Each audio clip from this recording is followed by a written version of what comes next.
Well, it didn't get dressed up for nothing. Before we get started, does anyone want to get out?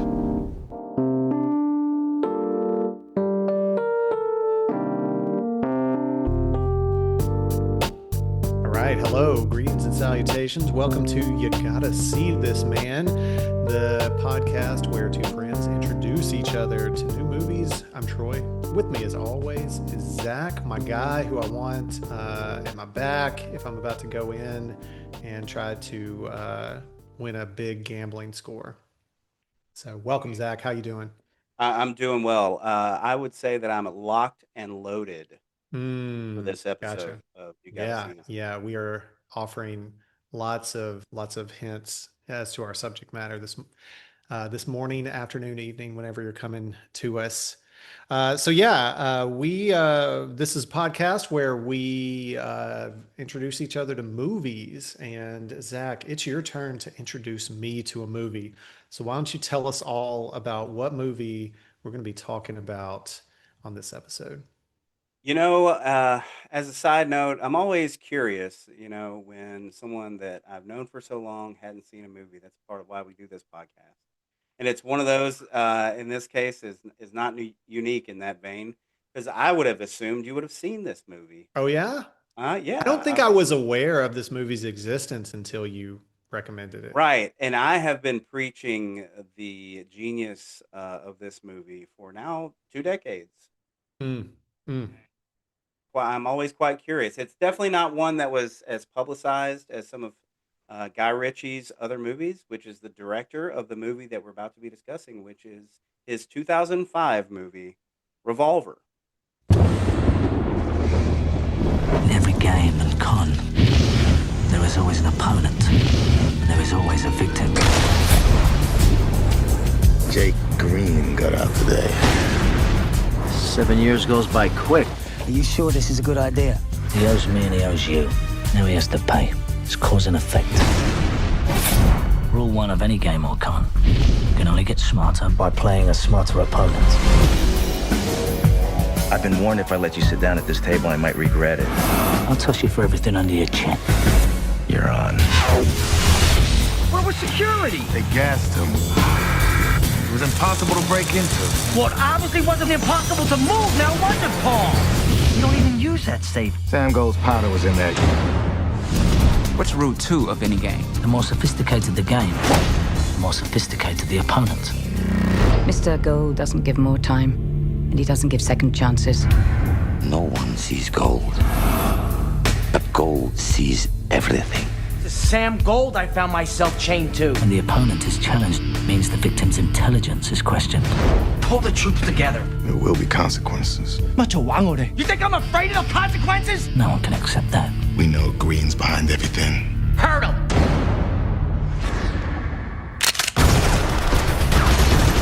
Get in the car.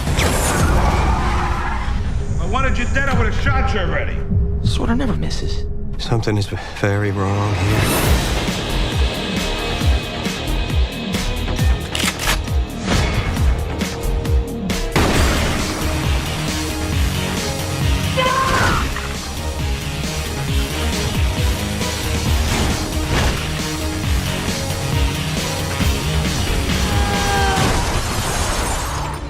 Wake up, Mr. Green. No one lives and displeases gold. Do you know who Sam Gold is, Mr. Green? He's behind every crime ever committed.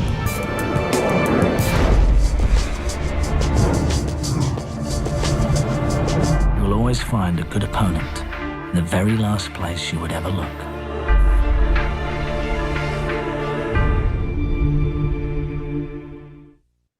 Excellent. Man, there was so much suspense built up as we Right. got to the name of That's that. what it's all about. And just a little quick synopsis, because it seems on the surface level that this is it's not a very deep movie, that there's not a lot going on. It's just kind of a, British gangster gambler movie. But I'm here to tell you, as you'll hear from this discussion, there's a bit more going on. Yeah, Zach, this is like one of the Zackiest movies that you have recommended thus far. I like that. I think I'm going to steal that. The Zackiest. I like that. Yeah. So in Revolver, gangster Jay Green enters into a game with potentially deadly consequences. So, initial thoughts. Does this movie work for you? I was thinking like there are a few different ways that this movie you could read this movie, which I think is one of the things that tends to make it a Zach movie. Um, you can read this like totally on the surface as like everything that's happening is happening in reality, or you can be like, is some of this like happening inside someone's mind? Is everyone real in this and that sort of thing? And I think the movie wants you to not be sure about that. Um, Correct. and I think if you are too sure, then it works a little less. Right. Um, But I think it does. I think it does kind of set the stage with the quotes at the beginning. mhm. And that's I'm curious about how you felt about the quotes. Does it work? Did it give you too much information? Did it frame how you viewed the film too much right off the jump? How did you feel about that? I well, I remember that there were quotes, but now I don't remember what the quotes were. You know, what's funny And is I I remember actually that have there those. were several of them. Mhm. And I was paying attention. I was like, I need to really like look at, hear what this is saying and look for what it's how it's setting me up. But I think probably what set me up a lot more is our main character, Mr. Green's internal monologue.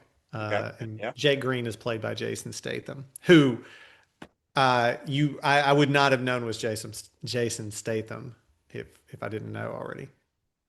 Yeah. Um, anyway, going off on a tangent there, but That's all right. That's all right. but yeah, this movie is talking to you a lot about what it is about, but it's not it I think it does a good job of not revealing that, of not like telegraphing that, you know. It keeps you wondering like how is it going to make this point ultimately? And who is going to be the character who's going to live into those quotes. So in that way, I think it is really successful that um, I didn't feel like I knew what was going to happen, but I did feel like I was being steered. Like I was in the hands of someone who knew where they were taking me. Right. Yeah. I think I'm curious to know if the quotes at the beginning were part of the initial script, Hmm.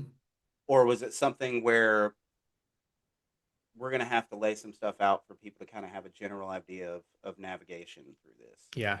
Yeah. Um, Ironically enough, this was actually one of the ideas that I got from my short film that I wrote years ago. That's a very cerebral uh, film where I put the quotes in the beginning to kind of give you an idea of what you Hmm. were getting into. That Yeah. you need to pay attention to everything and everyone in the movie, Hmm. um, because it is again they frame it within the framework of a chess game and gambling, right? Hmm. Where you if you're sitting at a blackjack table, you're watching the whole table. You're not just worried about the two cards that you're being dealt.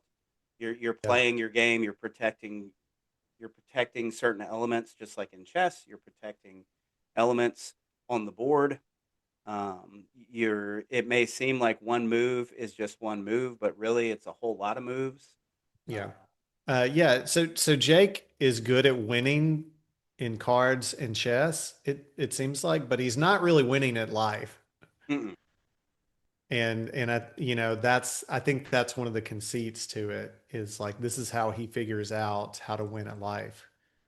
Right, right. And so, in that vein, that leads me to a question: is Jake a guy we are actually rooting for? Mm. Yeah. I mean, he's as good a character as anyone else in the movie to root for. You know, I think you could say that just about everybody in this movie is at best like kind of morally ambiguous. Um, And so I think we're just predisposed to root for Jake because we're in Jake's head. Like we're hearing his thoughts about everything and what he's telling himself. And honest, actually we switch out for moments. We get out of his consciousness a little bit, but for the most part, like we're with Jake, you know, for better and for worse. Right, right. So I don't think this is the type of movie where you can ask yourself, is this person good, or should this person succeed or not? Like, because really no one's done a whole lot to earn, you I mean, know, most of these guys exist in a world of mobsters and exactly. you know, uh, gambling, and not that gambling is inherently bad, but the world that it exists in is definitely associated with you know some Right. bag dealings, wrongdoings, crime, you know, Yeah. violence. And Ray Liotta's character, uh, did they call him Macha? Yeah. So Um, Dorothy Maka, yeah. right? Or Macha, whatever. Yeah. I mean, he's an over the top villain. Like he's almost like cartoon. On one of my notes, I just wrote Ray Liotta in his underwear. Like we get so many scenes of Ray Liotta running around in like a pair of like bikini underwear. Uh, Before I get to something I definitely wanted to bring up about that character, um, what do you think was his role though in the movie? Like, what do you think? Why other than supposedly being the big bad? Yeah. What does he do to move the story along, and ultimately how we see Mr. Green? Yeah. Yeah, that's a good question. I mean, Ray Liotta's character is like a casino owner who's also like in the underworld, and you know, he's dealing and trying to like carve out his spot amongst like other like gang lords and that sort of thing. And he seems pretty ruthless a lot of the time. But then there's a crucial scene where he's not ruthless that is a little confusing, I think on purpose. And I think that like his role is from a thematic perspective is for Mr. Green to grow, you know, like he if Mr. Green is gonna grow, then he has to like get over his beef with Ray Liotta's character. He's got to like go beyond that Right, and win. And he thinks winning in the beginning is beating him in cards. He does that, but that gets him into more trouble. right. Uh, and and so like it seems like it's this game of wills and who's strong enough or who's cunning enough. Um, but that ain't what gets people where they need to be, and it gets everybody into more trouble who follows that path. It Yeah, doesn't and do Ray Liotta any good either. you're right, and I think it's also because it continues to show that he's trying to be somebody that he thinks he is, which is this big bad mob boss, you know, gambling tycoon, right? But then at every turn, it seems like, oh wait, there's always a bigger fish.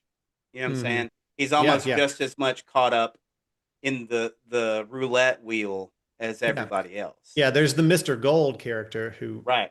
we don't meet Mr. Gold, right? Do So we ever actually see? Okay, we'll get to that part because okay, okay. that's gonna Good. be towards the end, The big right, reveal the at the big end. reveal. Yeah, So another thing about the Dorothy Mancha character is something I noticed on this watch. His name is Dorothy, yeah. and the big bad in the movie is Mr. Gold.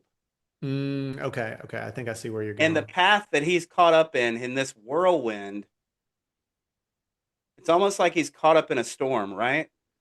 Right? They're all kind of caught up in this storm. Yeah. And I feel like that was intentional of writing his name as Dorothy. Hmm. Mr. Gold, the path towards Mr. Gold right? Mhm. Follow the yellow brick road. You'll get to the guy behind the curtain. You know Yeah, what I'm saying? I wrote down like Alice in Wonderland in this. Like there are several moments where there's like a little note left that reminded Hmm. me of the like eat me or drink me kind of like it's a very Right, right. mysterious note that's left and it's almost like a magic trick kind of Yeah. that Jake has to follow. And it made me think of the Matrix a little bit because the Matrix is also riffing on that, like sort of going to a different, like some other world and feeling out of sorts and figuring out who you are and letting the veil being pulled back and that sort of thing. So I think it's in conversation with a lot of those things, including Fight Club too, which Yeah. That's another one I was going to bring up. yeah, yeah, And also the Prestige, because it's kind of like, are you watching closely? It's kind of that like, you remember the cards like you just brought up. yeah. It's very much like there's a trick going on here, right? Mhm. And some of it is just gonna seem so surreal and just like how the hell, like what, you know, Yeah. is this guy magic? Like, is this guy, a wizard? Is he that rich and powerful that he can pull all these strings of all these guys that think that they've got power and Hmm. clout in this gangster world? Yeah. I think that's why, again, the quotes at the beginning, and I'll read the quotes from the beginning. Yeah. Yeah. Let's hear him. The greatest enemy will hide in the last place you would ever look, by Right. Julius Caesar. The only way to get smarter is by playing a smarter opponent, fundamentally Oh, yeah. correct, Yeah. And he repeats that, throughout the movie. So right? yeah. And there's always situations of like, who is the smarter guy in this situation, Yeah. right? First rule of business, protect your investment. Just like when you put your pawn out there, right? It may just be a pawn, but it's also you're investing in the next move and you have to protect that investment, right? Mhm. Okay. Um, there is no avoiding war. It can only be postponed to the advantage of your enemy, Machiavelli, Mhm. Yeah. I remember that right? too. Yeah. That got me thinking, that stuff made me think a little bit, about, personal new, things going on in the world and in my life and that kind of stuff. Right. So again, it's telling you there's risk, reward, but there's a lot that could happen and to your own detriment, right? With that Hmm. risk. Yeah. Um, and I Yeah. feel like there's a lot of that power play going back and forth throughout the movie of Hmm. who's the big bad, who's the smarter guy in the room at the chess table, at the in the shootout or in the at the Yeah. craps Yeah. table or whatever. And it's like such a trope in a lot of movies, like there's this big bad guy, it's like the Kaiser Soze or it's like or John Wick, it's like, oh, you don't mess with that one, and people somehow always seem to mess with with that one and uh uh but I think, on a metaphorical level too, like there's a lot you can take from that. Like, because this, as a person, like this person doesn't exist. But I think there's a lot that you can glean from if you mess with this certain thing, uh, you're gonna lose. And for each of these people, like they have like this sort of like fatal flaw that is their undoing. Yeah, yeah, and honestly, like I think the only people that you can actually feel a little bit of like empathy for is for one, you've got the dad in the movie that has a little girl, right? Right. Yeah. Billy, right? So he's obviously involved with these guys. So you don't know if he's just as much a bad guy, right? Yeah. But then he's got his little girl there, Hmm. and French Paul is there, and he's well intent upon killing anybody he's got to, you know, to get to Jake Green. Um, and then you have Sorter, Hmm. Yeah. Right. right? So obviously he's a trained hitman, Hmm. right? But in one moment, like after you've seen that he has had this crisis of doubt in himself as a hitman, right? Where he misses and he never misses. Yeah. Yeah.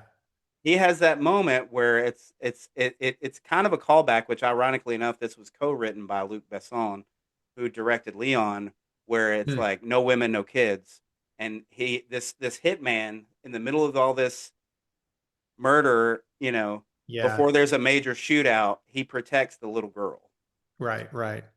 Yeah. That made me think like of something that I noted is like this is every character in this movie is having a midlife crisis basically. Right, right, yeah, Like every like yeah, pretty much everybody and you see like what it does to them and what they do, crisis of you can call it a crisis of faith, you can call it insecurity, you can call it aging or you know coming to grips but everybody all these most of these people are middle-aged and most of them are going through a crisis. right, right. And I think inherently it goes back to what this movie is about, which is Hmm. about ego, Hmm. right? About everybody has an ego. The ego that tells them that they are, you know, big business, that tells them also that you're a failure, that screams in your head and says, you're not good enough, you're not smart enough, or you're better than these people, you can beat them, you can win this fight, you can win this chess match, you can, all those things, right? And I think that is the thing that continues to be the driving force in this whole movie is about like letting go of your ego, right? Hmm. To be able to see the truth. So, that being said, before we get to the final part of the film, what did you think about their play in the overarching theme? If you knew that it was about ego, so you Hmm. got Zach and Abby, the two solitary cellmates. I mean, they're not in the same cell, but Yeah. that end up getting Jake involved. Where do they come into play in this whole thing?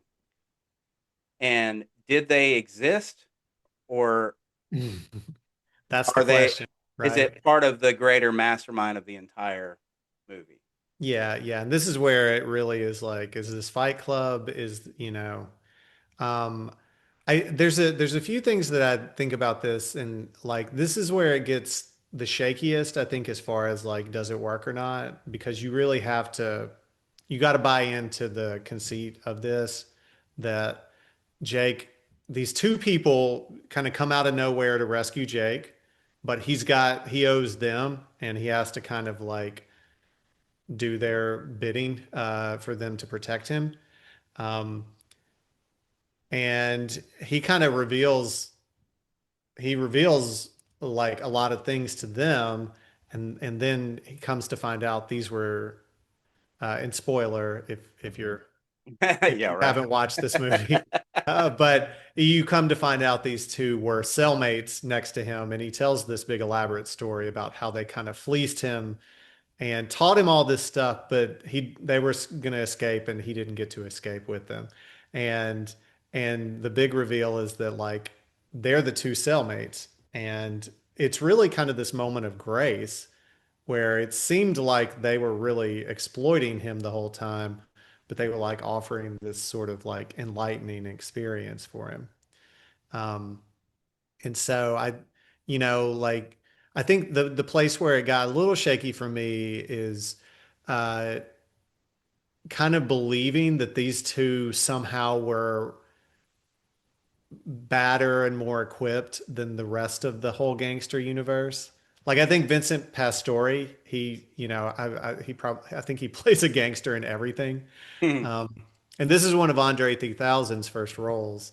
But I, I, I didn't feel like Avi was that menacing. Um, but I think we were supposed to believe like this dude will kill anybody, but maybe not. After there's that revelation. Um, so yeah, I think that like um, I like that like thematically this like note of grace just gets plopped into this killer be killed kind of whole Mhm. storyline. Um, and yeah, like that really resonates with me that like that was the thing ultimately. Um, kind of gives you some hope in the world because this movie you're expecting to be just a like shoot 'em up, Right, right, only the strong survive. Yeah, be smarter than your opponent, blah blah blah kind of right. thing. Um, I like that grace, and I think it does a pretty decent job of pulling it off, especially considering how well it sets up a sort of the trick for you. Um, but I think it could have done it better. Oh yeah. Okay. I think it could have. That's if you believe that they're real, Right, right, yeah. right? And then So there's the other side of that of were were these people like Jake was in solitary and these people like were people he made up to, yeah. And it doesn't tell you what to think there, which I think it does is have a line. crucial. It does have a line where Abby slips it in and basically says, like, are we just in your mind? Yeah, You know? right, And right. I think And he kind of reads his mind for a second. right. I think Yeah, they introduced just enough doubt to be like, wait a minute, are they real or are they not? Are they yeah. just in his mind? You know? And I think if you we'll move towards the end of the movie because I think it's very much symbolic of him going into solitary for 7 years, right? Yeah, yeah. And he's playing games with his own mind because you spend that much time alone, you're gonna cycle through all of it, right? Hmm. And the greatest battle that you ever have to deal with is with yourself, right? Hmm. So him going into solitary is this deep dive into his own psyche, and he builds this basically he builds these characters in his mind where you're basically having a diverting path of like Jake and then the ego and then and basically almost like he creates these two guardian angels, Yeah. And one's a right? chess player and one is like a con artist. Right. So he creates these perfect guys to have at his side, right? But then who's he at war with? His Hmm. ego, right? I think that I think they even use the use of color where he's in prison and everything is stark white, Yeah, yeah. right? So what does white represent in imagery is like truth, is light, is like bringing something to light, right? Hmm. And especially in movies that use a lot of color. If you watch throughout the first half of the movie, Ray Liotta through much of the first half of the movie is always shown in gold, Hmm. and only until later does he start devolving into other colors that he's wrapped up in, Yeah. right? And Jake, when we first see him, there's a little bit like there's some green surrounding him, just like his name, right? And then later on, you start to see how these kind of lines start getting blurred, where you see Jake Mm. in gold, right? Yeah, and visually, like especially in the first half of the movie, there are straight lines throughout like the background. I don't know if you noticed that or not, but like Right? once I saw it, I couldn't not see it like everywhere. Like And so like that was one thing I really dug is like the design, right, the color, the thoughtfulness with the color and just like the framing is, like I said, you see like horizontal and vertical lines like everywhere. yeah, and it's like it's he's in prison, right? I mean, Hmm. it's like there's a lot of like imprisonment of thought, imprisonment of actual physicality, right? And that's the whole thing about this movie is I think it's every bit of it is about ego and stripping the ego away so you can actually grow. Yeah. You know, We're like we're so deep. when he gets into the tight spaces and his mind is telling him, "Oh, you can't handle this. You know, this is tight." You know, and so it's like it's just like in your own thought processes. If you Hmm. start to listen to your mind tell you you're not good enough, you're not smart enough, you can't deal with this situation, this is too much, this is too tight, this is too painful, then you give in and the ego wins, Yeah. right? Yeah. And I mean, for a moment, we jump into Ray Liotta's head and see that too. It's like we kind of jump out of Mr. Green Right. second, and we get a taste of what it's like to be in his head too. Right. And that they're all kind of driven by a lot of the same doubts. Hmm. And so yeah, and I think this whole thing. Now I don't know what they're trying to say about Jake Green coming out on the other side of this, Hmm. right? Other than, he does when he takes that money and then says that Matcha, right, ends up, giving that big donation and everything, right? Hmm. Um, so it's like he's transitioning into something that's better Hmm. in the scope of still being in this gangster world. Yeah, yeah. Um, and so that being said, the stripping of the ego for me works because Jake Green is Mr. Gold. And the only Okay. way he can progress is to kill that part of himself that is self-doubting, is the criticism of himself, the one he's at war with himself. Hmm. Okay, And okay. he had to create this scenario. He had to create these two guys, to help him do this, to play this chess match, right? Yeah. So when he gets out, he can come out on the other side victorious. Hmm. Okay. What do you I can what do you buy it. think? What do you think about that? Or what do you take from the final segment of the film and the actual like resolution? Yeah, that all makes a lot of sense to me. Uh, yeah. Um, and I think that like the fact that it is giving it's giving you a lot of leeway to interpret, I think is better, because if it were trying too hard to reveal all of that, then I think it would be a little too like clever, you know. But but the final segment, I think, um, again, I think that I like the move for it to go to a note of grace. Like there's a Mhm. note of grace for like a lot of the characters. Some don't get there, Right, but right.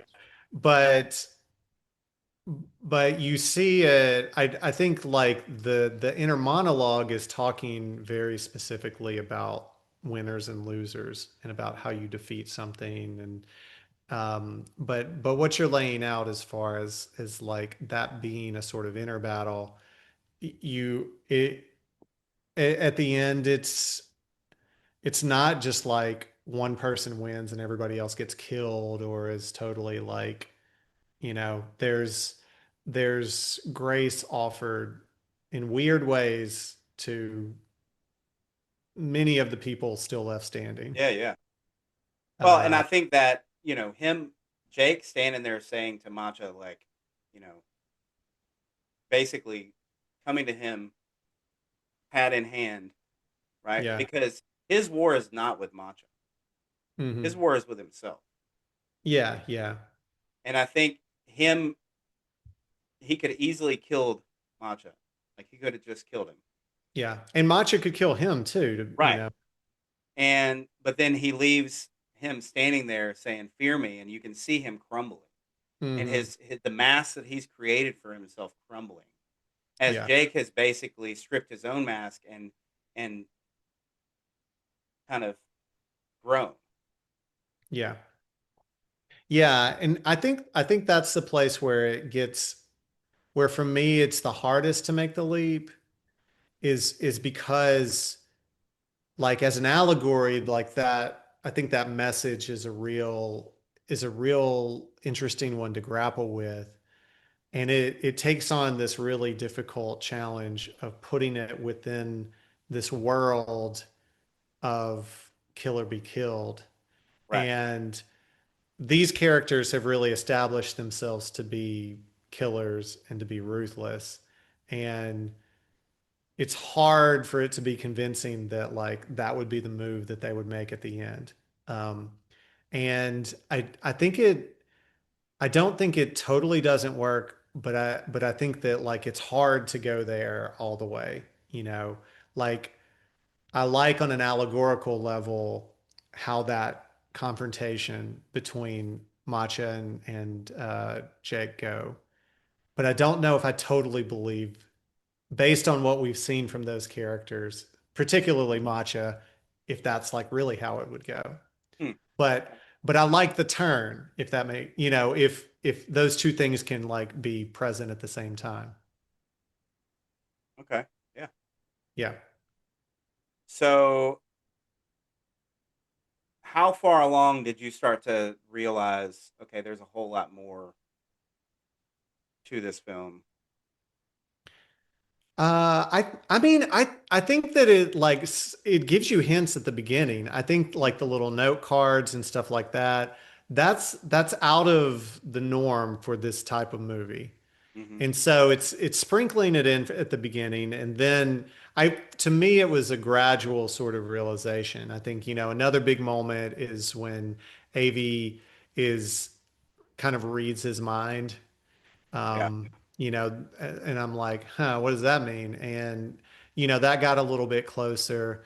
Um, I mean, the fact that we're so entrenched in an inner monologue through the whole movie, um, is, uh, whenever you've got that, it's like, uh, you would be wise not to totally trust your narrator, you know? Ah, yeah, yeah.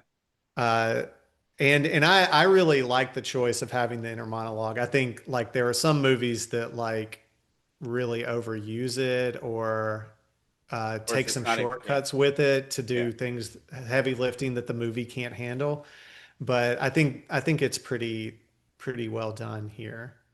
So I wouldn't say that there was like a moment where I was like, wait a second, this isn't what I thought it was. I think it just sort of gradually you know, it was very slowly pulling the curtain back throughout the whole film.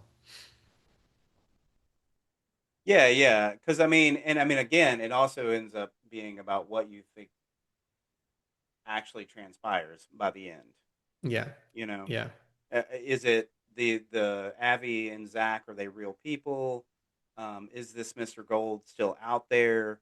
Yeah. Um, so it kind of ends up depending on what you actually think the reality is. So, like Yeah. for me, I actually think that Avi and Zach are in his mind, or in Jake's mind. Hmm.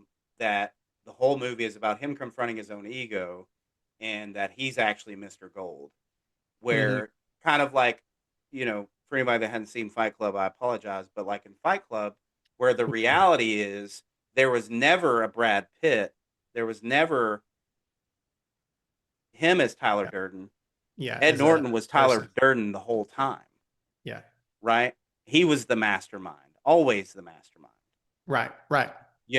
And I think that's what can be construed from what is on screen, that Jake is actually Mr. Gold,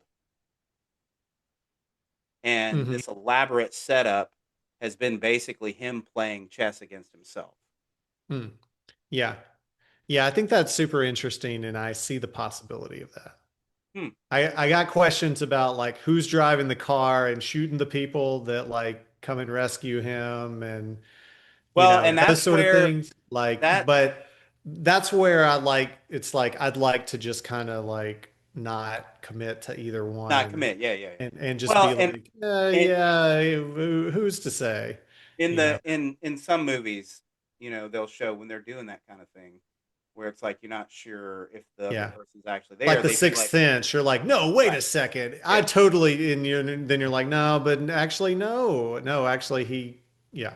right. So, Or you see like they're riding in the car together, and then all of a sudden you see a quick cut to where it's just him driving the car, and there's nobody in the car with him.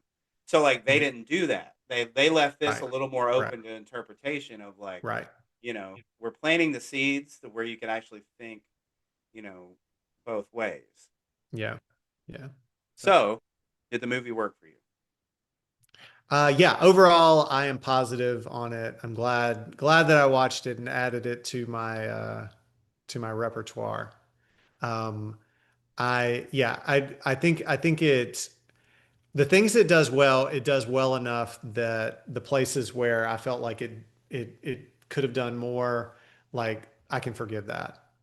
Okay. Uh, so I mean, Guy Ritchie I think it's like you like his style or you don't, but I dig his style and I think it really enhances what he's doing.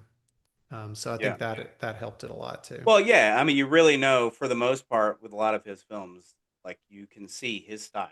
Yeah, you know what There's you're getting into if right, right. you've seen a few movies. And I think one of the reasons why I feel like this is, and we're going to be diving more into Guy Ritchie a little bit later, but I think this is arguably his best film Ooh, in wow, certain yeah. veins, because of how much depth there is to the movie.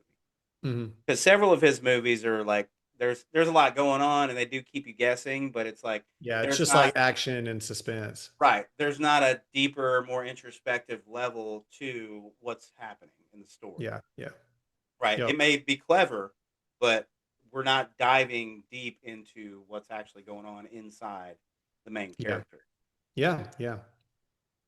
So that's why I mean I love this film, and I've touted it since I saw it. I've seen it several times, and it's another one that every time I watch it, I get a little bit more out of it. Thanks for introducing it to me. Absolutely, absolutely. So you want to give it a star rating? I'm gonna put it at the 3.5 to 4 range. Okay. Yeah, yeah, yeah. What on your last, this viewing, what did you come away with? I think this is one of those for me that's a varying degrees of a five-star film, Hmm. because Yeah, it does totally. so much, it accomplishes so much. It's cinematically beautiful to look at. Like it's got its own great amount of editing pace, and um, does a lot to develop the characters and not Hmm. just have one big central figure and then everybody else is kind of extraneous characters along the way. And I think it does a lot of really, I think it does well in a lot of aspects of film, Yeah, which it's puts it it's up checking there. a lot of your boxes. Absolutely, absolutely. Yeah, cool, cool. All right, Cool. well, yeah, go check out Revolver. You can rent it from the typical renting platforms at the time of this taping. So yeah, go out and check it out. All right, cool. Well, Zach, I don't know if you know this, but Revolver came out in the year 2005. So we thought we would go back in the Wayback Machine. At the time of this taping, uh, two, 2005 was 20 years ago. Crazy, man. That's just stupid, man. That was a huge year for me personally, Mm, because that was the year I was graduating from college and also finding out I was going to be a dad. yeah, yeah. So, surprisingly enough, I saw a lot of movies that year. Mm.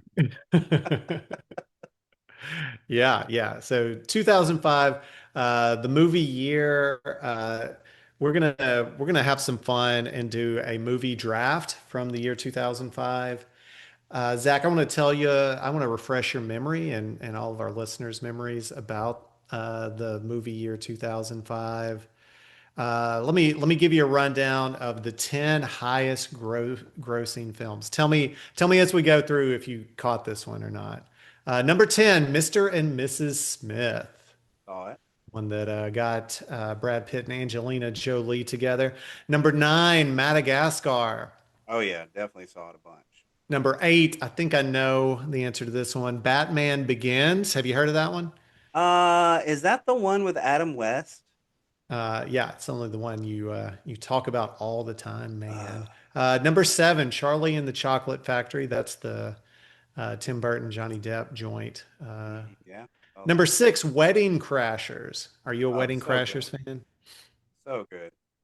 Yeah. Number 5, King Kong. That would be the Peter Jackson directed King Kong. Yeah, It feels like we've had like 20 King Kong movies. for real. But this was the original reboot. No, not even the original. There was one in the 70s. Okay. keeping on going. Number 4, War of the Worlds. Oh yeah, the Tom Cruise joint. Yeah. Steven Number Spielberg. 3, Harry Potter and the Goblet of Fire. Oh yeah, Number 2, The Lion, the Witch, and the Wardrobe, The Chronicles of Narnia. good stuff. And number 1, box office grossing in 2005, Numbers are fun. Revenge of the Sith. Surprisingly enough, Hey, did you see all of those, Zach? I saw all of those. Wow, dude, you are watching movies. How many of those have Right. you not seen? What's that? How many of those have you not seen? Okay, I have seen 1, 2, 3. I've seen 6 out of those. Man. And yeah. So All yeah, you right. got me there. I have seen all of the Oscar Best Picture noms though. So let me go through those. This was back when they were still doing just 5 nominees. So we got Munich, the Steven Spielberg movie. Great movie. We've got Good Night and Good Luck, the George Clooney joint. We've got Capote, which starred Philip Seymour Hoffman. He won an Oscar for that role. We've got Brokeback Mountain, and the Ang Lee joint. Ang Lee won Best Director for that. And we've got the winner, Crash, which is a very polarizing Oscar Best Picture winner. So that gives you a little bit about the year in cinema in 2005. I'm gonna reveal my hand a little bit here, Zach, and I'm gonna say that I've got only 3 movies from all of those that we mentioned in my top 10 for 2005. Why do I keep wanting to say 2025? It's like that's the year we're in or something. Okay. So we're gonna pick 5 movies, and each person, we're gonna go back and forth, and once one is picked, you cannot repick it. So we're taking with us the movie collection from 2005 that we would most want to have. All right, and we're doing Yeah, it. we've got a DVD closet, Zach, and it's only filled with 2005 movies. There's only 1 DVD in each. We're about to go on a trip to separate islands, and we get to take turns. What's happening with you, man? I wish I knew how to quit you. It's over, Anakin! I have the high ground! I'm going to kill you, Harry Potter. I'm going to destroy you. Why do we force? So that we can learn to pick ourselves up. All right. So, heads or tails? Heads All right. is the writing on the memory card. Tails. We're flipping the memory card. I get to choose. You choose, sir. Okay. All right. I'm going to go with heads. Heads it is. You get the number 1 pick. Fantastic. All right. I'm going to be strategic here because my number 1 movie, I don't think you're going to take, at least not very early. So I think I'm going to try to be strategic here and go first for the ones that I think you've got the highest chance of taking that I want.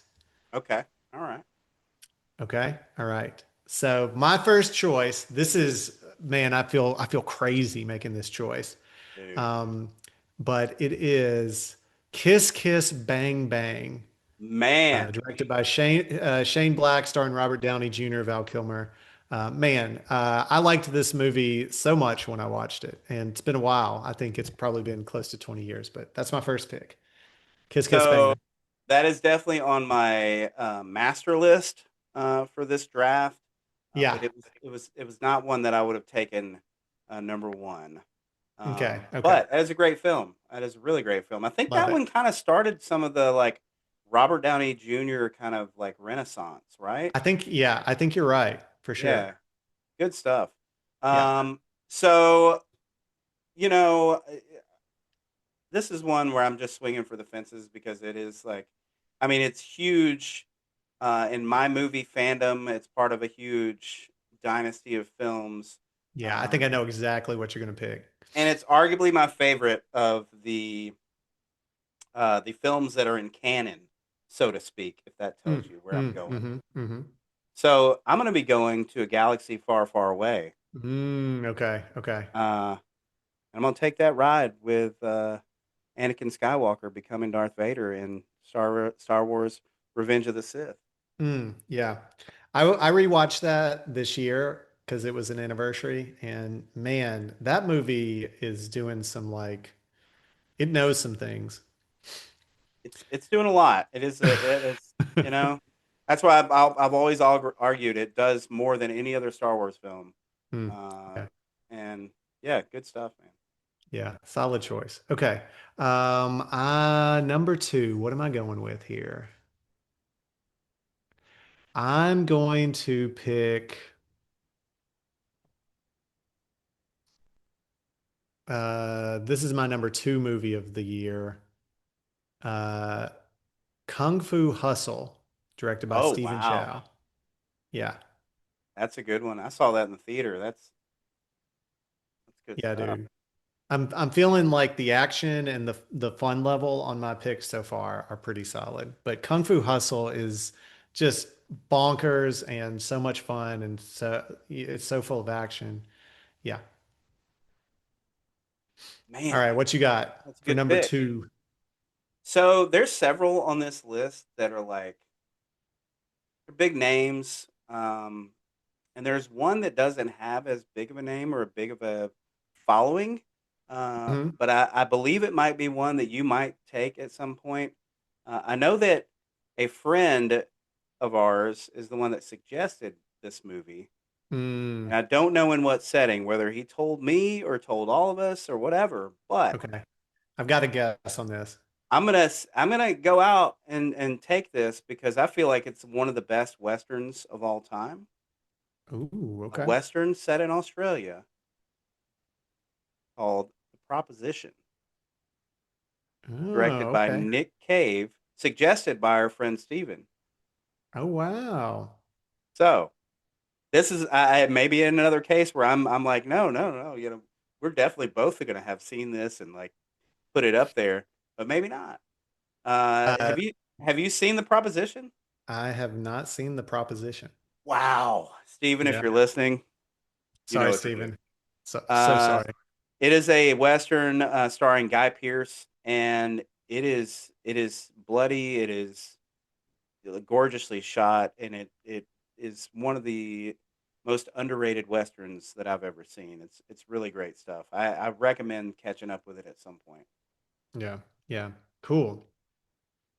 All right. Well, I feel like we are not going to overlap at all, Zach. Because there's a few movies that it's like I'm like, how is Zach not taking this one yet? But I've got a few like in front of those that I'm going to grab. So I'm just going to go ahead just to protect myself and take by far my favorite movie from 2005, and it is the Terrence Malick movie, The New World, Oh which wow, yeah. stars Colin Farrell, and it's about the early English settlers. Colin Farrell plays a version of John Smith. Christian Bale's in it. Christopher Plummer. It's just beautiful. Like Terrence Malick, if you know his style, it's it's very like nature centric. There's a lot of quiet, no dialogue or voiceover, and it's the beauty of like North America before it was totally colonized.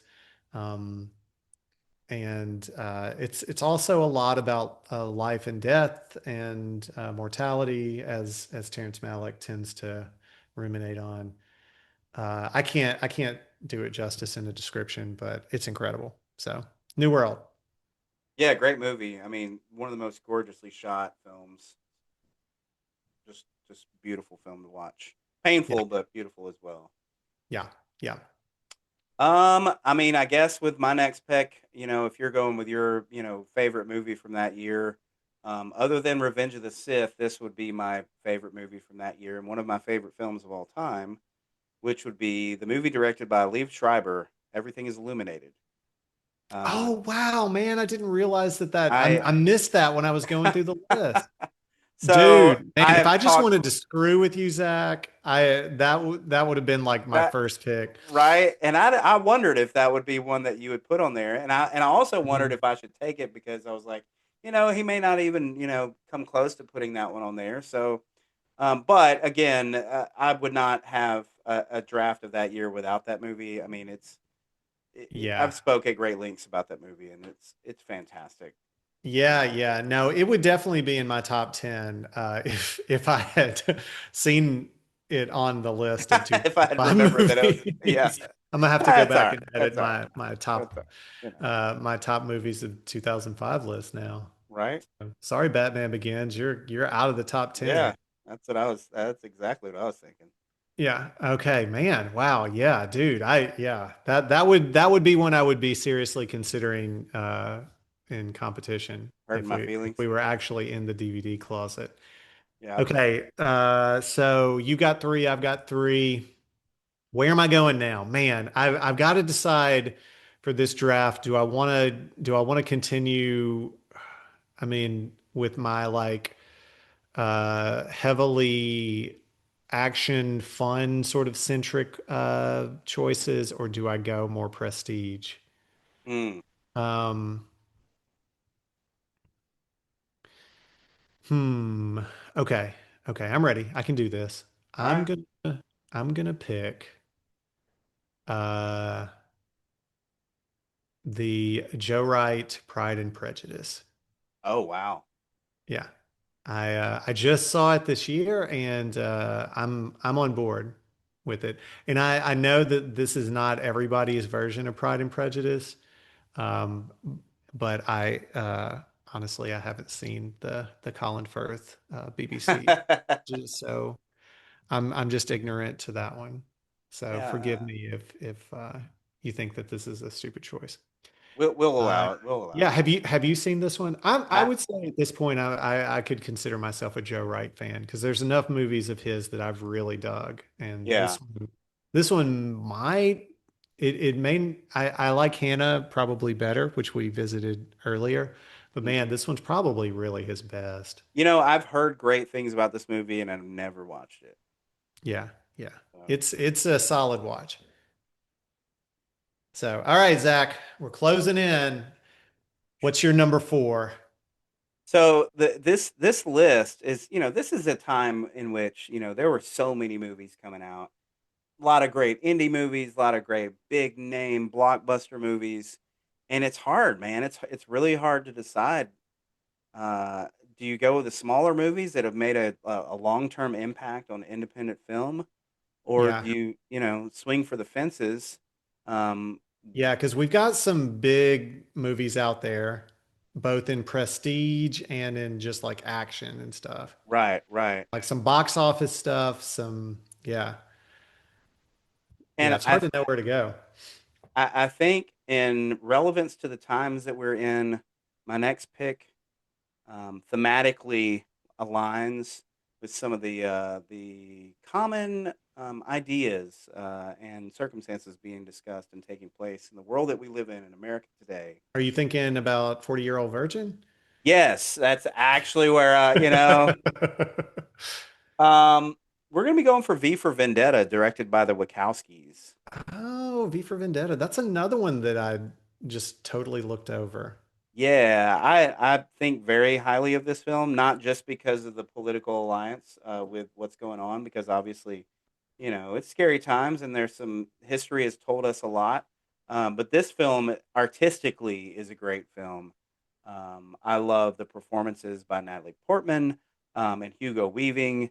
Um, it's a brilliantly told story, and vigilante hero fighting for the good of the people to expose the ills of government. Kind of hard to beat that. At Okay, number yeah. four. Yeah, yeah, it's yeah, good job. All right, man, I don't know where to go next because I've I've got my top four movies of 2005, and I could just go straight to number five, but I want to balance this out a little bit. The number five is a pretty like it's a like prestige, and it's like I want to have a little more fun. I've got the New World, I've got Pride and Prejudice. Um, so I'm zeroing in on some of my later ones in the top 10, I think. And what I'm gonna go with, and it's been so long since I saw a lot of these that it's hard, you're just talking like games of inches here about which one. Mhm. Okay, what am I gonna do? It's time to pick, Troy. Here we go. I'm going to pick,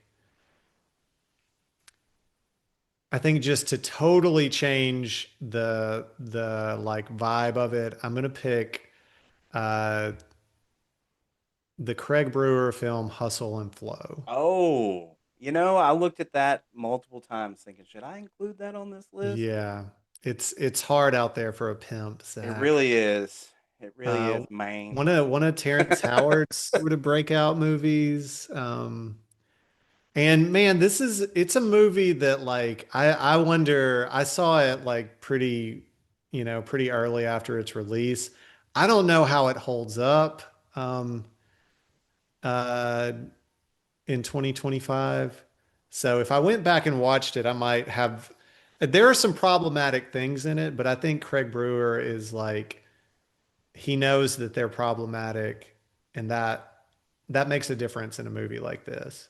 Um, so it's a I'd really love to go back and just watch this top 10, and I think I might do things a little differently, but that's what I'm gonna do. I'm gonna do it. Hustle and Flow is my number five. That's a solid pick, man. Yeah, it's a lot of fun. It really is, and any film that has 3 6 Mafia winning an Oscar for best Right? song, you know, Yeah, we'll give Memphis some love. right? Um, this is really hard because I've got like obviously Revolver came out in the year 2005, and it's Yep, one of right, my right. favorites from that year. There's another film that came out in 2005 that's one of my favorites. And the other films that I'm looking at here on my list are like there's a whole lot of artistic expression by the directors that I love. And I'm kind of I'm Yeah, torn. man, I'm looking at like at least two movies that I'm like, how has Zach not picked this one yet? Right. And I mean, look, I could easily go with a Batman Begins because I actually do really love that movie Hmm. as the first of the trilogy. But also, I feel like I've already got V for Vendetta on the list, and Yeah. Yeah, you know, you've got that area covered. Yeah. and Dark Knight is a far superior film. Hmm. Um, man, this is hard. Yeah. What's gonna be, man? You know, I may I may have to go with a film that I've talked about before, and that's the movie Stay by Mark Forster Wow. Okay. Yeah. with I Ryan mean, that's Gosling and Ewan McGregor and Naomi hmm Watts. And I think it's because it has literally stayed with me, excuse the pun, more so than a lot of films. And there are several on this list that I absolutely love and would watch hmm anytime. Um, Yeah. Yeah. but Wow, dude. Yeah. Okay, cool. Well, that's it. Which ones were the hardest for you to leave off? You mentioned Batman Begins, Batman but Begins, Constantine is another big one. You know, blockbuster film. But then there's a couple other ones like A History of Violence, the David Cronenberg film, Sin City, yeah, I thought about Sin City, Match, especially just because like it is so singular, like it's such right? a unique. Um, the Woody Allen joint, Match Point, I thought for sure you were going to pick Match Point. uh, Syriana is another Uh-huh. one, Yeah, yeah. and then Brick. Dude, Brick came out and man, Zach, I need to go back to my list. Uh, I need I need to like I don't think I can trust Wikipedia anymore. So much so that one of our favorite podcasts, they name the award every year. The Golden Brick Award is named Brick after is a that movie. great movie. Yeah. Yeah, Yeah. That's an awesome movie. Yeah. But what are some ones that you had to leave off? Yeah, a lot of the ones that you mentioned, Brokeback Mountain, that was one of the prestige ones I was talking about. It's been a long time since I saw that, so I'd be interested in seeing how I feel about it. Same thing for Good Night and Good Luck. I remember really liking it, Yeah, but me I too. don't remember very much about it. Uh, so yeah, I would say those are the ones that were like kind of in heaviest contention that we haven't mentioned yet. Plus the like three or four that you named that I You're totally like, looked that came over out that that year? didn't even come onto my radar. So yeah, my 2005 list is gonna get Yeah, reorganized. there's we're actually going to be putting an asterisk by the 2005 draft. Yeah. Yeah. Did you even study for this exam, Troy? Yeah, my sources I did not are not very reliable here. So, wow. Okay. Well, yeah. So 2005, what do you think? And this is a pretty solid movie year, looking at it. Really is. So yeah. What would you pick in a draft? What are you not leaving off the island, from our DVD closet? We'd love to hear. Okay. Um, So, Zach, this would be the portion of the show where we would share our sponsors. Unfortunately, we're still not sponsored by anyone. So I put together a list of desired sponsors. And Zach, this time, sometimes, I kind of go with sort of common household things that everybody's buying and everything. But I wanted to go ritzy on this one. Oh, yeah. I'm thinking like rap videos and like, the rich crowd who's going to be listening to our podcast. Oh yeah. High society is out there, just totally. yeah. And so I wanted Turn to it for look more. at yacht dealers around the United States. And what I thought might be interesting is not just your kind of standard people who are hanging out like in Florida or in like Cape Cod or, LA and that kind of stuff. Nah, I'm thinking about those yacht dealers who are in middle America and stuff. So I went on a search to see where some of the most unlikely yacht sales places are and thought that we could pitch to them. So the first place I thought to look was just our home states, because they don't strike me as like big, yacht destinations. And sure enough, there is an Oregon Yacht Sales that sells yachts in Oregon. And Zach, I did find, just in case you're in the market, that there is a Tennessee Yacht Sales. So yeah, so when you get ready, you don't have to travel like a long distance or anything. Go no further than your home in Nashville, Tennessee, for Tennessee Yacht Sales. But the one that I found most interesting is Kentuckiana Yacht Sales, which is located in Indiana. So for all of those people who are wanting to get out on a yacht in Indiana, you can go to Kentuckiana Yacht Sales. I see what they did there. It's a whole play. Yeah, it's like putting them together. Yeah. So if any of you yacht dealer or any other yacht dealer would like to sponsor the show, reach out to me or Zach and we can negotiate and talk about how to promote you for all of our listeners who are super into yachts. Just a quick note. I was thinking about the decision of like why Kentuckiana versus putting Indiana first, and then I was like, oh, it would be something like Indie-yucky. So, yeah, that was I'll much play better. Kentuckiana. And I've been saying Kentuckiana, but it's probably Kentuckiana. Right? Yeah. Because you're yeah. still, even though it's northern Kentucky, southern Indiana, it's still. I hope that doesn't hurt our chances of landing them as a sponsor. We really can't afford it, but yeah.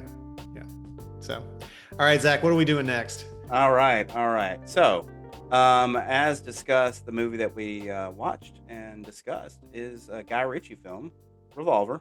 Guy Ritchie is a director that has his own style. You really know when you're watching a Guy Ritchie film, and it got us to thinking about like British directors, and especially with directors that are still at the time kind of in their prime. And we got to talking. What about a showdown between Guy Ritchie and another British director that's well known, very successful, and Yeah. that director is Danny Boyle.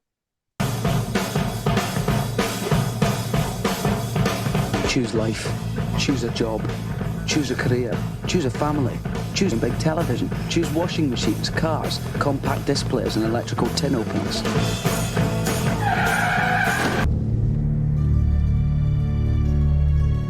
Do you know what nemesis means? A righteous infliction of retribution manifested by an appropriate agent. I'm a fan of both directors, and I think that Troy appreciates both as well. Yeah, I've enjoyed movies from both directors. Right, right. But I think for the sake of argument and discussion and for the sake of entertainment, picking a side is the way to go. And we're going to have a little face off between Guy Ritchie and Danny Boyle, where I'm going to be in the Guy Ritchie corner and Troy will be in the Danny Boyle corner. Yeah, I'll be the Nicolas Cage to your John Travolta. Are we yeah, facing John off? Travolta. Yep. I think in the end, we appreciate both of these directors as artists, so we're not here to try to like tear the other down and be like, he's trash because this is what he does with his films. She sucks. Right. But I think that, kind of making the case for our director and, that will kind of evolve into maybe seeing like what we want more out of that particular other director. Yeah. So Zach, we've got like with Guy Ritchie, obviously he directed Revolver. What are some other highlights? And do you have like you said Revolver was probably your favorite? Do you? But So I would say my favorite as far as his artistic abilities. I think my favorite Guy Ritchie film to rewatch is Snatch. Mhm. And that one's just a lot of fun. It definitely has some twists and turns, but he's not going as deep down of a dive into the psyche of our characters.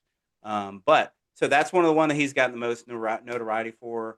Totally. Lock, Stock, and Two Smoking Barrels is the movie that kind of put him on the map. Mhm. The Gentleman is another one that's really great. That's kind of right in the same vein of that British gangster comedy, and it's really great.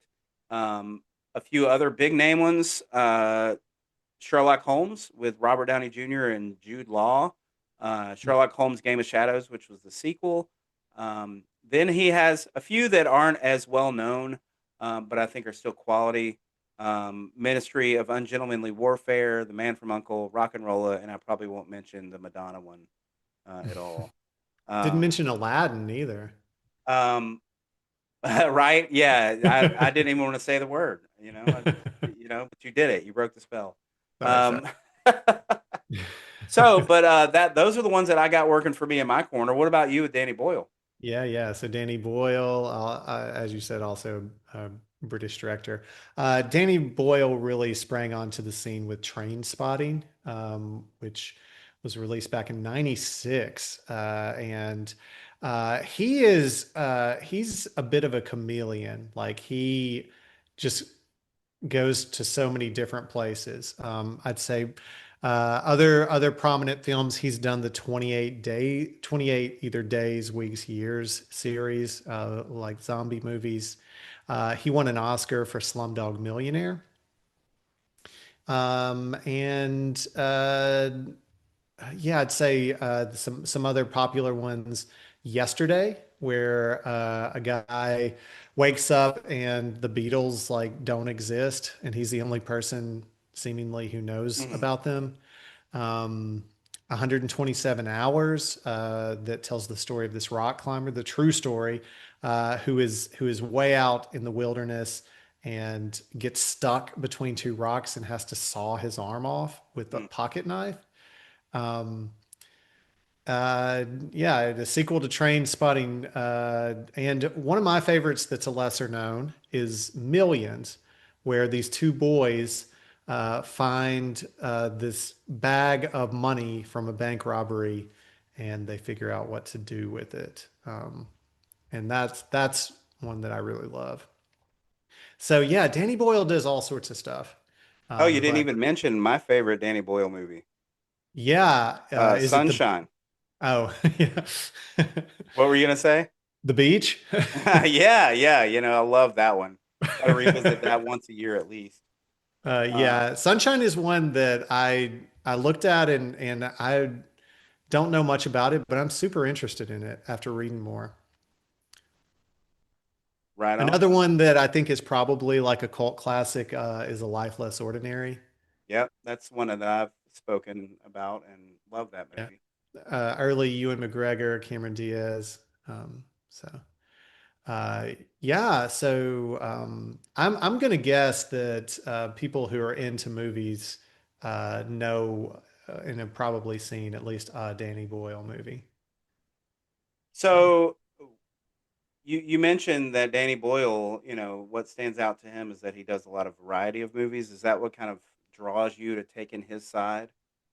I think that's one really interesting thing about it. Because I think that, Guy Ritchie is a lot more predictable. Like there's a lot more like sort of British gangster kind of action going on.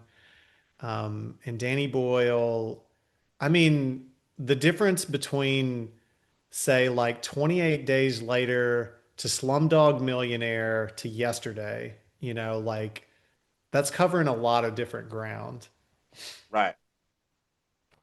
Right. And upon looking at these movies and who directed them and who wrote them, one of the things that I noticed. Now, this is not to say that it is to the detriment of Danny Boyle, but I will say that kind of for me um, puts a little bit more in the court of Guy Ritchie is that he is either the sole writer or co-writer on almost every one of his films. Hmm. Um, Now, granted, some of them lack the nuance that, say, Revolver has. It doesn't have the depth of storytelling that some of the films that Danny Boyle has directed. But I do appreciate that as a writer director that he really puts his fingerprint on these films, and that that you're watching a Guy Ritchie film. And if he had like one good film and then a bunch of other crap films, and you're like, yeah, that's definitely a Guy Ritchie film, and he doesn't do it well except for that one time, that'd be one thing. But like you know, his record shows that he knows how to deliver. He knows how to deliver box office hits. He knows how to deliver well thought out master plan kind of scripts that keep you going until the very end. His editing style, like the way that his stories are edited, the way that the shots and the cinematography work really well, and I think that's what draws me to Guy Ritchie and his abilities.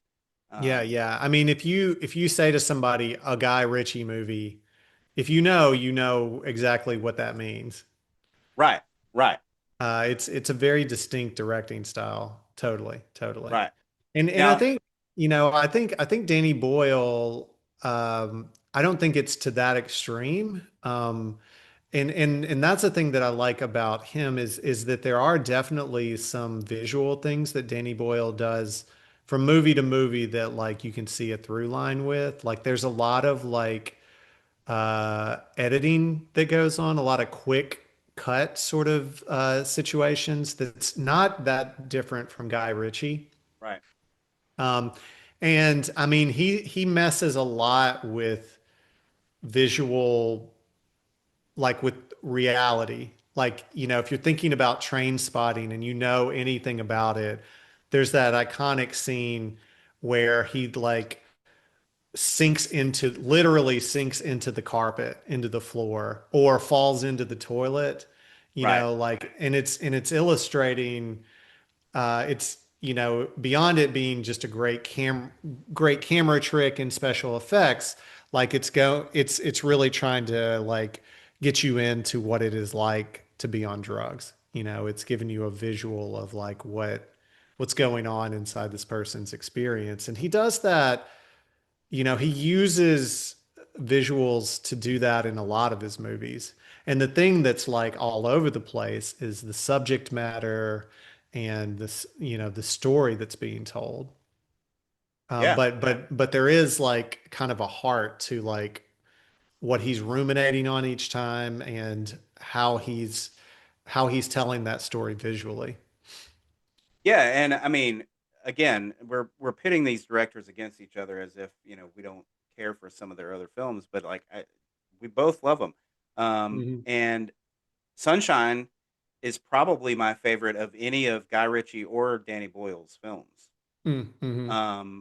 Like it's a space opera. It's like 2001 elements. It's thoroughly entertaining, and it takes a lot to direct something like Sunshine and to put your imprint, and you can see that there's an artistic imprint put on that movie.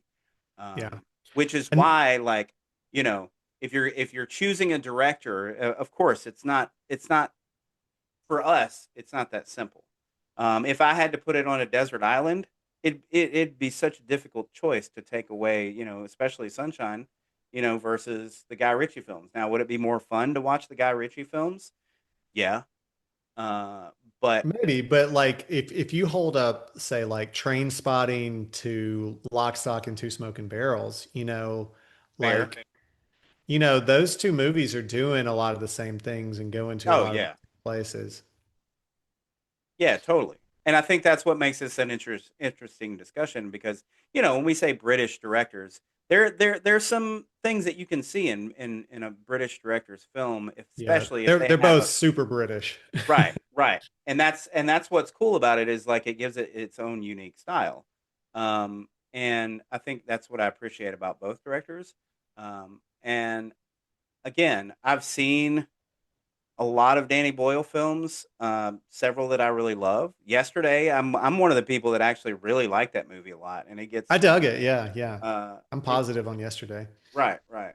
But I think for me, I think stylistically, I do really appreciate everything that Guy Ritchie does, and especially as a writer director, kind of auteur, I appreciate that. But do if I want a little more nuance, if I want a little more depth of feeling and character, then I'm gonna go with the Danny Boyle film. Yeah. I feel like Guy Ritchie is a lot tighter. Like it feels like he's a lot more like in control of every aspect of it. And Danny Boyle uh feels a little looser with his storytelling. Yeah, Like yeah. like he's letting some people riff sometimes. Yeah. Um let's see. I had another thought about Danny Boyle. What was it? Use of music, man. Danny Boyle is, I mean, if you've seen Train Spotting, you think about that opening scene with Lust for Life, where they're Mhm. where they're like running from the cops. Like that is a masterful use of, and that song's been used a lot. But I think Train Spotting was one of the kind of early successful uses of it in a movie. But you can go through a lot of his, and I really like the Danny Boyle's attention to like music and just to pop culture in general. Yeah, and I mean he's he's putting his stamp on it. But I think what you pointed out as well is like, Guy Ritchie being super tight. I feel like he definitely allows the actors to be the characters that he wants them to be and also that they've developed. But I think also it has to work more within the framework of getting from A to Z in a much more structured environment. When I think about the zombie, like 28 Days Later and all those. When I think about Train Spotting, Life, even Life That's Ordinary, and Sunshine, is that I guarantee you there's a lot of like letting the camera roll and letting the actors Yeah. work.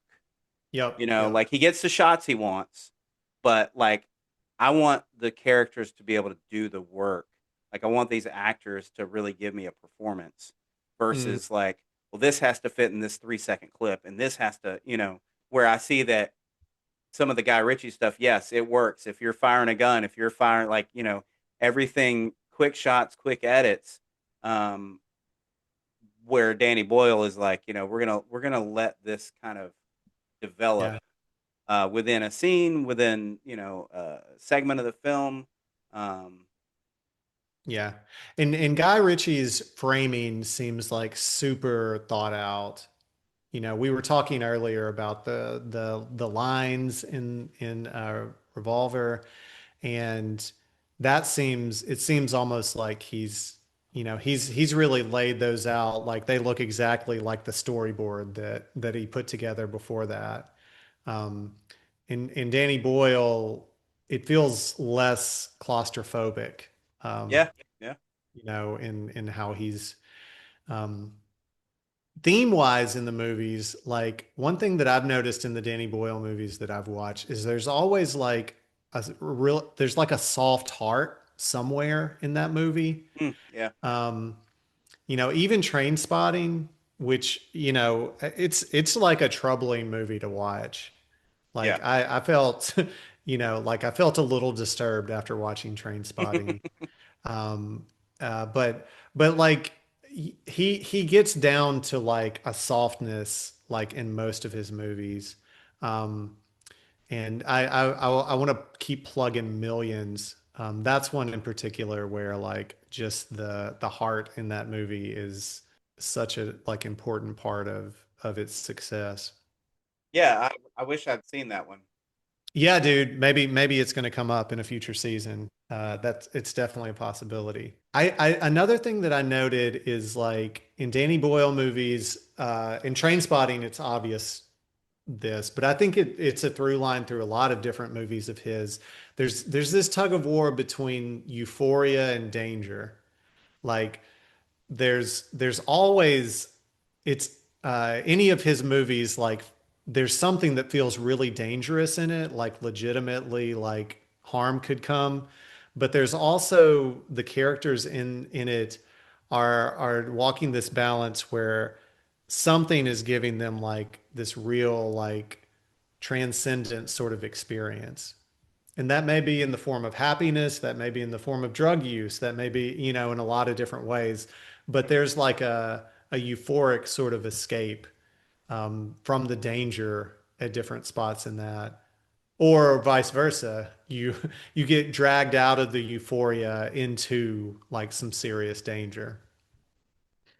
I And like that's a that. big tug of war that's happening in a lot of Danny Boyle movies, which kind of keeps you on your toes. Like you Right, right, can't get too like settled into like one thing or the other. right. Yeah, I like that. Yeah, I mean, again, like if somebody said you're never going to be able to see another Guy Ritchie movie, but you'll be able to watch Danny Boyle movies, I'd be like, all right. I mean, that sucks. Can't watch Guy Ritchie, but I would, and still enjoy being able to see Danny Boyle movies. Hmm. Um, Yeah. Yeah. Both of and these directors have like, I think earned enough credit with me that like, if you're like, hey, I've got this movie by this director, I'd be like, yeah, sure, let's watch it. yeah, I mean, and honestly, I actually watched another one of Guy Ritchie films that I hadn't seen. I watched it last night, which was the Ministry of Ungentlemanly Warfare, which is actually based on a true story of a group of guys that Churchill put to go in on this mission to basically fight off some U-boats from the Germans, which was really neat because it was based in a historical perspective, so there wasn't as much sensationalized. I mean, there was sensationalized violence, but not like stuff that was hard to believe for the most part. Hmm. And I thought that was really neat because it's like you said, there's not as much like there's not as much nuance to a Guy Ritchie movie, even with him writing and directing. Hmm. It's very structured. The fact that Danny Boyle can link 28 Days Later, months and years, and then now he's making that into its own trilogy Hmm. moving forward is something I don't think that Guy Ritchie has much in his wheelhouse. Yeah. Yeah. So, but either way, I think we can both agree that they're both really talented and great at what they do, and I'm always excited to see their names attached to movies. Yeah, I'll give them a watch. Yeah, they'll do. Cool. So, I think That about wraps up our show, right? Yeah. I think we just got one more thing to accomplish, and then we're out. Yeah. So we're coming towards the end of our second season, Zach. We've got one more film left for us to dig into, and this one is one of my recommendations. So I'm excited to introduce it to you. Man, we are gonna get into like snooty foreign film territory here. If you've never seen a Federico Fellini movie, now is your chance. We're going to watch the 1960 film La Dolce Vita. Let me give you the rundown. It's an episodic journey of journalist Marcello, who struggles to find his place in the world, torn between the allure of Rome's elite social scene and the stifling domesticity offered by his girlfriend, all the while searching for a way to become a serious writer. But it's a Fellini movie, so none of that really matters. Um, it's just a vessel. So yeah, if this is Fellini, if you're a movie snob, needs no introduction.